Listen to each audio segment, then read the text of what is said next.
మీ సొంతంగా చెప్తున్నాను అనుకుంటున్నారేమో. నేను యజుర్వేద ప్రార్థనా శ్లోకంలోంచే నా ఉపన్యాసం చేస్తున్నాను ఇవాళ. అందులో ఉందా లేదా?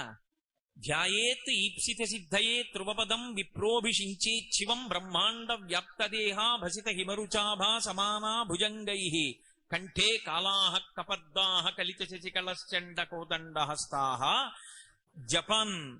జపం చేస్తే ఒకప్పుడు శృంగగిరి పీఠాధిపత్యం వహించినటువంటి మహాపురుషులు చంద్రశేఖర భారతీ స్వామి వారు, ఆయన దగ్గరికి వెళ్ళి ఒక వేద పండితుడు మొరపెట్టుకున్నాడు, నా భార్యకు ఆరోగ్యంగా ఉండట్లేదండి, ఏం చేయమంటారు? ఆయన అన్నారు, నువ్వు వేదం చదువుకున్నావుగా, యజుర్వేదం వచ్చుగా అన్నారు. వచ్చు అన్నారు. యజుర్వేదంలో శ్రీరుద్రం వచ్చుగా? వచ్చు. మరి ఇంకే, శ్రీరుద్రం జపం చేసి మీ ఆవిడికి తీర్థం ఇయ్యి అన్నారు. ఆయన అన్నాడు, నేను శృంగేరి వచ్చాను, మా ఆవిడ్ని తీసుకురాలా, ఎక్కడో ఉంది, ఎలా అన్నాడు.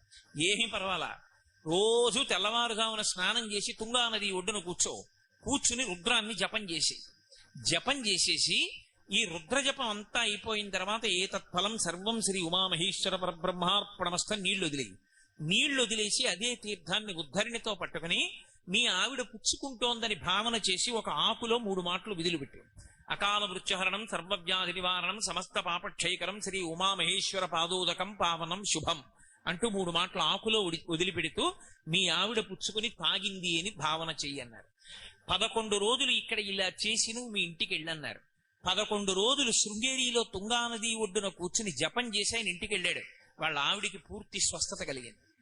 నేను మీతో ఒక యథార్థం చెప్తున్నా, ఖండాంతరములలో ఉన్న వాళ్ళ యొక్క కోరిక కూడా రుద్రజపం చేత తీర్చవచ్చు. అంత శక్తివంతం రుద్రమంత్రాలు. అందుకే ఆ రుద్రాన్ని జపం చేసి